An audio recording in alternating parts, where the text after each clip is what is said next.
मंडळी, हा बॅकग्राऊंड बघून तुम्हाला वाटत असेल मी कुठे गावात आली आहे, पण घरोघरी मातीच्या चुली या मालिकेत एक छान सिक्वेन्स आपल्याला पाहायला मिळणार आहे, ज्यात जानकी काहीतरी स्पेशल करणार आहे.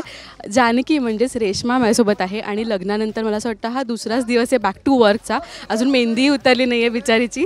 रेश्माला भेटूया. रेश्मा, हाय, कशी आहेस? मस्त आनंदात. आणि सगळ्या प्रेक्षकांकडूनही आणि आम्हा सगळ्या टीमकडून तुला कॉंग्रॅच्युलेशन्स. आम्ही फोटोज पाहिले, कमेंट्सही करतात सगळे प्रेक्षक. खूप सुंदर फोटोज होते. कसं वाटतं आता बॅक टू वर्क आल्यावर, लग्नानंतर मॅरिड म्हणून जेव्हा सेटवर? काल पहिला दिवस होता आणि पहिल्या दिवशी असं मला करमतच नव्हतं. खूप दिवसानंतर आले होते. नंतर आता थोडं रुळले, मी सवय झाली आहे. आणि आत्ता आपण गावात जिथे आलो आहे बघतो ते आधी लग्नाच्या आधी करायचं का असं प्रश्न होता. मी म्हटलं प्लीज मी पार्लरला वगैरे जाऊन आले आहे, मला असं उन्हात रापवून नका पाठवू प्लीज. सो येस, त्यांनी लग्नानंतर हा सिक्वेन्स ठेवला आणि मेहंदी उतरली नाही आहे, ती उतरवली आहे मी, काढली आहे घासून घासून. काल तरी थोडेफार व्रण राहिले आहेत, पण ती मी अगदीच घासून घासून काढली आहेत. म्हणून मला रेश्मा दिसली आता सेटवर, मला ना एवढा आनंद झाला की भारी फिलिंग आहे ही. आणि आता शेतात सीन शूट होत आहेत आणि बरंच काही ट्विस्ट अँड टर्न्स आहेत. तू शेती करणार आहेस, जशी ह्या सिरियलमध्येही तू आदर्श सून आहेस, ऑफ कॅमेराही आता तशीच होणार आहेस. तर सीनबद्दल आम्हाला काय सांगशील? काय एक मेजर सिक्वेन्स आम्हाला? मेजर सिक्वेन्स आहे आमच्या गावातले सयाजीराव जे आहेत, जे विलन आहेत आपल्या शोमधले. सो ते खूप शेतकऱ्यांवर दादागिरी करतात आणि आम्ही पण, ऋषिकेश मुळात शेतकरी आहे, शेतकरी बॅकग्राऊंडचा आहे, शेतीही करतो, बाजारपेठ सांभाळतो, कंपनी सांभाळतो. सो त्याचबरोबरीने मी त्याला सगळ्या गोष्टीत मदत करते. पण जेव्हा तो शेतकऱ्यांना त्रास देतो किंवा त्यांच्या खिशात 10 रुपये तर यांच्या खिशात 1 रुपया असं जेव्हा बॅलन्स कळतं की कुठे समन्वय नाही आहे, तेव्हा मी म्हणते हे चुकीचं आहे. तर तो म्हणतो काय चुकीचं, तू करून दाखव. तो म्हणतो मी करून दाखवेन. सो मग करून दाखवणं, तो म्हणतो अगं इतकं सोपं नाही आहे, जमीन नांगरावी लागते वगैरे. म्हटलं मी नांगरून दाखवेन. सो हा एक चढाओढीत आमची चुरस होती, त्याच्यात मी त्याला चॅलेंज देते आणि आता तेच सगळं सुरू आहे की तो म्हणतो शेत तू नांगरून फक्त दाखव, मग मी सगळं कर माफ करेन, शेतकऱ्यांना त्रास नाही देणार, सगळं करेन. तर ती पैज मला जिंकायची आहे, म्हणून हा सगळा खटाटोप आहे. आणि ह्या सगळ्या खटाटोपमध्ये ऋषिकेशला माझं मत काही पटत नाही आहे. तो म्हणतो की काय करायची गरज आहे, नको, आता आपलं छान चाललं आहे ना, आपण तिघांचं एक छोटंसं कुटुंब आहे, आपण तसं राहूया.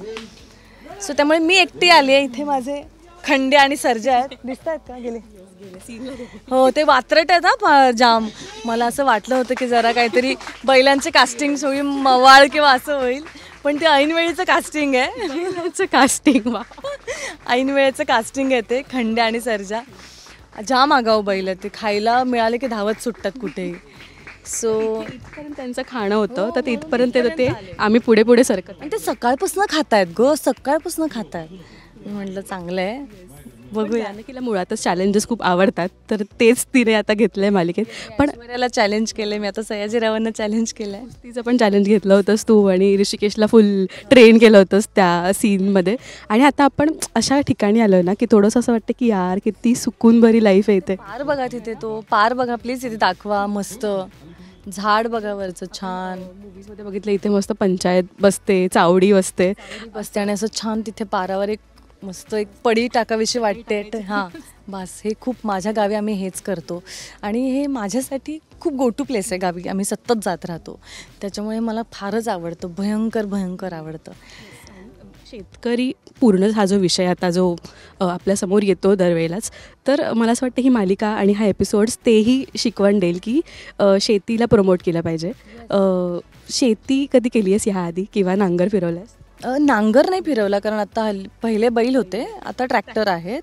नांगर नाही फिरवलं, पण मी केलं आहे. म्हणजे मला रोपं बघून मी कळू शकते की वांग्याची शेती आहे, भेंडीची आहे, कुठलं पेरूचं झाड आहे, मोसंबीचं झाड आहे. आमच्या शेतात सगळंच आहे, फळभाज्या आहेत, मूग आहे, सगळ्या गोष्टी आहेत. सो त्याच्यामुळे मला माहिती आहे आणि मी केलं आहे पण सगळ्या गोष्टी. सो येस, आशू असा लूक देतोय की काय बोलते. मी पहिल्यांदा जेव्हा ऊसामध्ये खुरपणी जेव्हा करतात, तेव्हा ऊसाच्या ज्या पाती असतात त्या लिटरली कट होतात, म्हणजे ब्लेडसारखं शार्प नसतं त्यांना.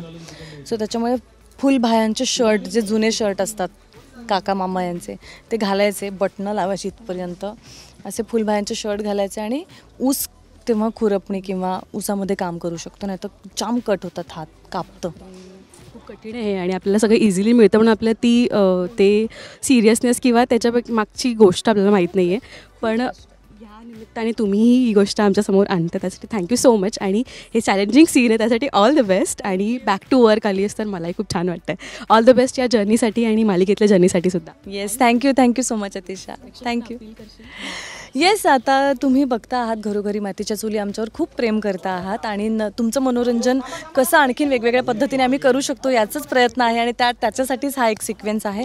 आणि त्याच्याचबरोबर शेतकऱ्यांची व्यथा, शेतकऱ्यांना काय हवं काय नाही ह्या सगळ्या गोष्टी आम्ही मांडतो आहे. तर ह्या सगळ्या तुमच्या मनोरंजनासाठी आहे. तर प्लीज नक्की बघा घरोघरी मातीच्या चुली, सोमवार ते शनिवार संध्याकाळी 7:30 वाजता फक्त आपल्या स्टार प्रवाहावर. आणि राजश्री मराठीच्या सगळ्या प्रेक्षकांना थँक्यू सो मच. सगळ्यांनी खूप कौतुक केलं, लग्न झालं आहे, सिरियलचं कौतुक करतायत आणि एका कलाकाराला, एका माणसाला आणखीन काय हवं आयुष्यात. त्यामुळे so much of gratefulness, gratitude. Thank you so much. Thank you Reshma. Thank you.